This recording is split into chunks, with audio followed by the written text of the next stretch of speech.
The Radio Memories Network is brought to you in part by Liberated Syndication. Podcast publishing made easy. Libsyn.com. That's Libsyn.com. Superheroes are those fictional characters noted for their feats of courage and nobility, and who possess abilities beyond those of mere common man. They have inspired us since their debut in 1938 and have kept us in suspense with epic adventures. Join us as we go back to the early days of radio and our imaginations. Now to this week's action-adventure of superheroes. During mutual radio broadcast of The Adventures of Superman, starting in 1945, Superman and Batman, years before their comic book collaborations, really became a functioning team, but largely the team-up of Batman and Superman provided some time off for an overworked Bud Collyer of the Superman series. These episodes called for Superman to be occupied elsewhere, and the crime fighting would be handled by Batman. Stacey Harris played Batman in this first team-up with the Man of Steel, and Ronald Bliss was Robin. Batman and Robin returned several times over the years, usually with Matt Crowley as Batman, and Ronald Bliss always played Robin. Now join us for an exciting episode of Batman. Faster than a speeding bullet. More powerful than a locomotive. Able to leap tall buildings at a single bound. Look, up in the sky. It's a bird. It's a plane. It's Superman.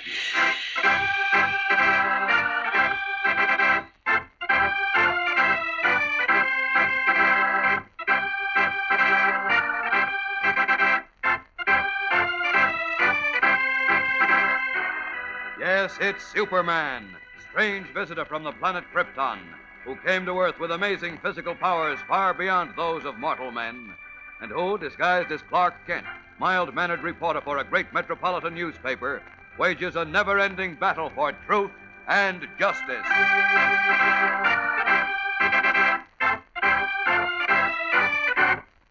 Today, in his guise of Clark Kent, Superman receives startling news from Robin, the young companion of the famous Batman, who, visibly upset, exclaims, Batman is gone, Mr. Kent. Gone? What do you mean, Robin? I mean, he's gone, and I'm afraid we'll never see him again.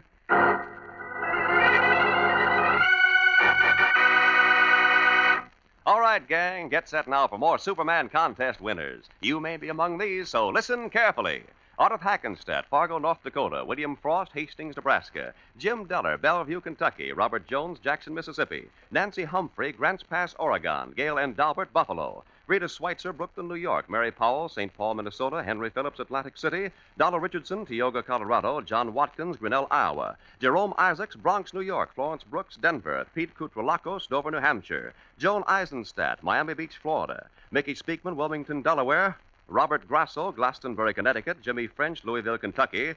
Patricia Taylor, Long Beach, California. James Harvey, Columbia, Mississippi. Boyd Connor, Crown Point, Indiana. Marion Dougherty, Holland, Michigan. Robert Winchell, Port Ewan, New York. Mary McDaniel, Bethel, Ohio. Lynn Papp, Fairmount, North Dakota. Joseph Ponachevsky, Newark, New Jersey. Gene Thomason, Arkadelphia, Arkansas. Chicky Kaplow, New York City. Don Boblight, Overland, Missouri. Catherine Smith, Laurel, Mississippi. Pat Strickland, Gainesville, Florida. Barbara Hammond, Lewiston, Maine. Mary Kane, Tipton, Iowa. Alvin Wyman, Southbury, Massachusetts. Henry Wegeman, Corona, New York. Robert DeBow, Hagerstown, Maryland. Junior Dion, Augusta, Maine. Cletus Seifers, Nettleton, Arkansas. Douglas Near, San Francisco. Nancy Carter, Minneapolis. Tom Inman, Pueblo, Colorado. Billy Wiggs, Manville, New Jersey. Leon Zizik of Lynn, Massachusetts. Joe Brown, Vicksburg, Mississippi. Carol Roon, Chicago. Carter Christian, Decatur, Georgia. Robert Godet, Hartford, Connecticut. Jerome Kaufer, Brooklyn, New York. Jimmy Buckley, Trenton, New Jersey. And John Robbins, St. Paul, Minnesota. That's all for now. More later in the program, so keep listening.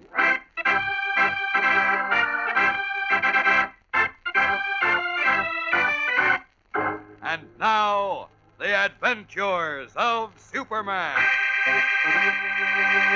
When Clark Kent, who is really Superman, received an urgent phone call from Robin, the young companion of the famous Batman, he hurried to the handsome mansion which the dynamic duo occupy in their true identities of Dick Grayson and Bruce Wayne. Kent found young Grayson greatly agitated. Just as Kent closed the door behind him, the youngster, choking back tears, exclaimed, Batman's gone, Mr. Kent, and I'm afraid we'll never see him again. Oh, gosh, What'll I do, Mr. Kent? What'll I do? First thing you must do, Dick, is pull yourself together and tell me exactly what happened. I can't. I'm so worried I can't even think. Nonsense, you've got to. Now, come on, son. What did you mean when you said Batman was gone and we'd never see him again? Well, I mean he's gone. Forever. Forever? He's not dead, is he? I'm afraid he is. Well, why do you say that? Because he told me before he went away, if he didn't come back within a week, and if I didn't hear from him, I'd probably never see him again. How long ago was that? It was exactly 12 days ago. I see. Did he tell you where he was going? No, I asked him, but he said he couldn't tell me. Well, that's rather unusual. I mean, for Batman not to tell you, isn't it? It's the first time it ever happened. Oh. Did he give you any idea why he was going away? None at all. He just told me that something very important had come up. Something he just couldn't tell me about. That's odd. And then he said if he wasn't back inside of a week, he might never come back. Now I'm scared, Mr. Kent. Take it easy, son. Take it easy. Look, were you and Batman working on any particular case when he went away? No. For once, everything was nice and peaceful. It was, eh? Yes, that's why I can't understand it. Did you question Alfred, your butler? Maybe Batman said something to him. No, he didn't. I asked Alfred. What about the police? Did you call Inspector Henderson? Not yet, because I kept hoping Batman would show up. I see. And besides, he always told me if ever I was in trouble and he wasn't around, I was to call you. Uh-huh. Well, obviously he knew he was going into something dangerous, or he wouldn't have said what he did. But what gets me is that he didn't leave some clue for one of us, just in case. You'd think he'd do that. But I know he didn't because Wait, Dick. Do you know where Batman keeps his private papers?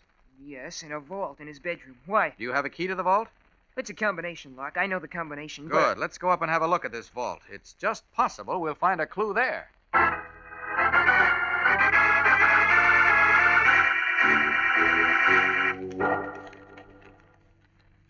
Well, we've looked at everything except Batman's will, Dick. Unless there's something in that to give us a lead, I'll admit I'm stumped. Might as well open it and see, Mr. Kent. Yeah, I suppose so. Well, here goes.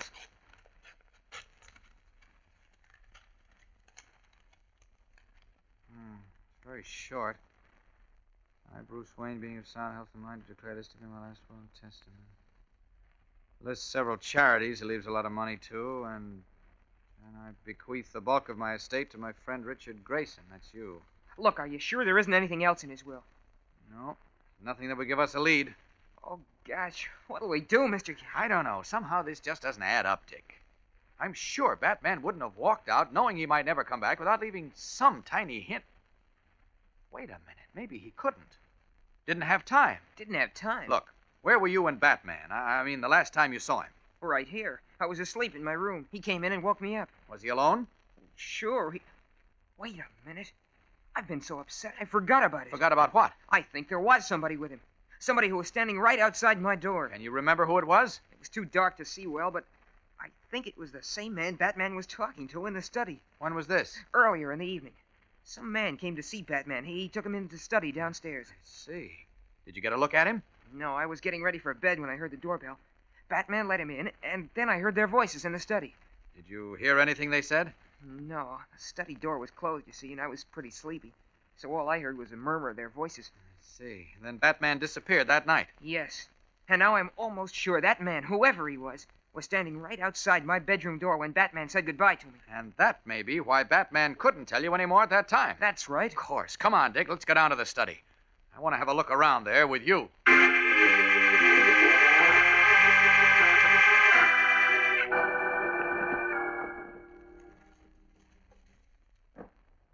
Any luck, Dick? See anything odd, out of place? No, Mr. Kent. I can't find anything in this room that wasn't here before. I can't make this add up, Dick.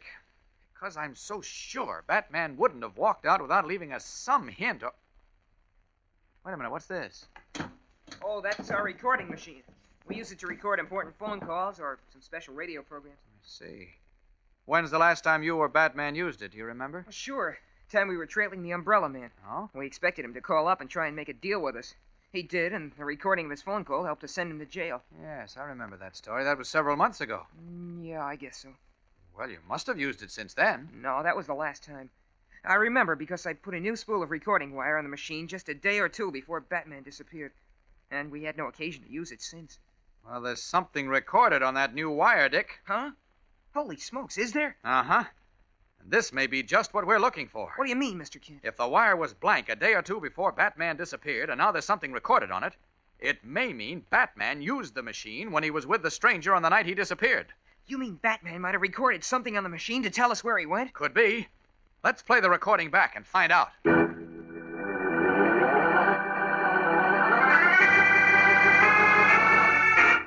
Eagerly, Clark Kent and Dick Grayson prepare to play back the recording. Will they hear anything that will give them a clue to the disappearance of the famous Batman? We'll be back in a moment to find out in the dramatic climax of today's episode. So keep listening.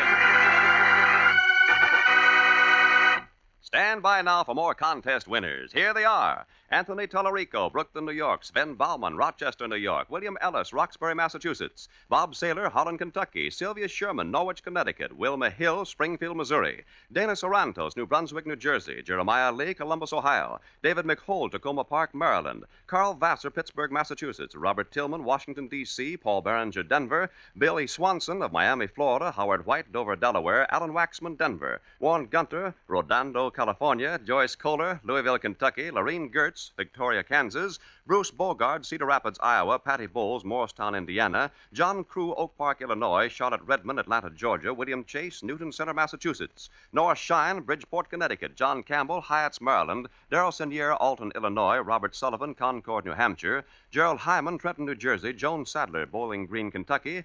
Gary Shelton, Fort Wayne, Indiana. Alfred Handy, Astoria, Long Island. Della Folkler, East Akron, Ohio. Charles Brown, Rochester, New York. Mary Haggins, Wilmington, North Carolina. Virginia Carrington, Oklahoma City. Ronnie Houben of Woodridge, New Jersey. Roswell Rudd, Clinton, New York. Jack Moore, Alabama City. Billy Clark, Grand Haven, Michigan. John Davis, St. Louis. Arlene Klein, Newark, New Jersey. Carol Pace of Elwood, Indiana. Johanna Prescott, Sioux City. Frank Wright, Los Angeles. Judith Wilson, Brooklyn, New York. Judy Yoxtheimer, Warren, Ohio. Carolyn Newton, Wilmington, North Carolina. Constance Brown, Milledgeville, Georgia. Robert Moltz, Bronx, New York. And Ethel Miller of Cape Girardeau, Missouri. That's all we have time for today, gang. If you weren't among these, you may be on tomorrow's list. So don't fail to listen.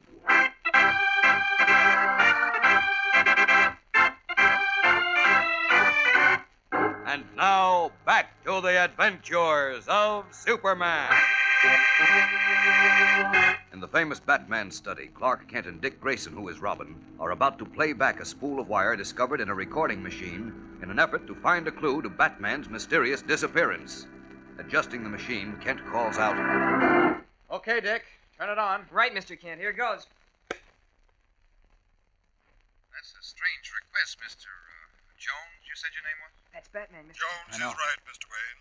But strange or not, I insist that you come to my place with me now to discuss the matter. Is that the man you heard with Batman that night, Dick? Uh-huh. Why can't we discuss it right here? Because, as I explained before, I prefer to discuss such an important matter in my own home, or in some neutral place, if you prefer.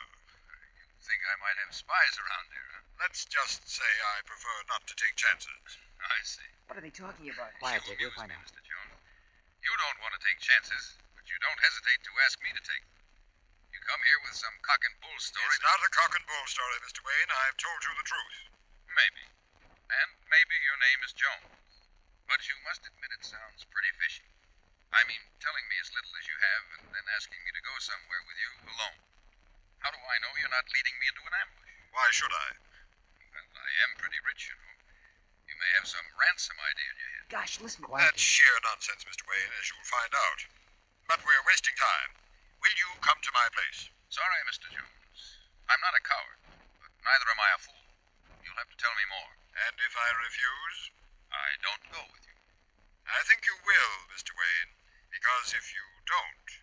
Then what? Then I shall be compelled to reveal to the world that you, Bruce Wayne, are Batman. What's that? Christopher Columbus. Yes, Mr. Wayne. I will publicly reveal that you, Bruce Wayne, and the famous Batman are one and the same.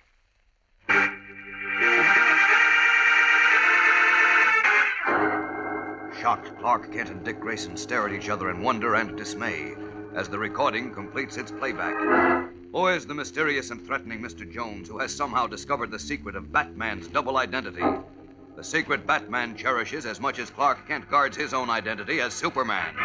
And what has happened to Batman? Tomorrow, Kent and Robin receive an even greater shock. So don't fail to listen, fellows and girls. Be sure to tune in, same time, same station, for Chapter 2 of Batman's Great Mystery on The Adventures of Superman.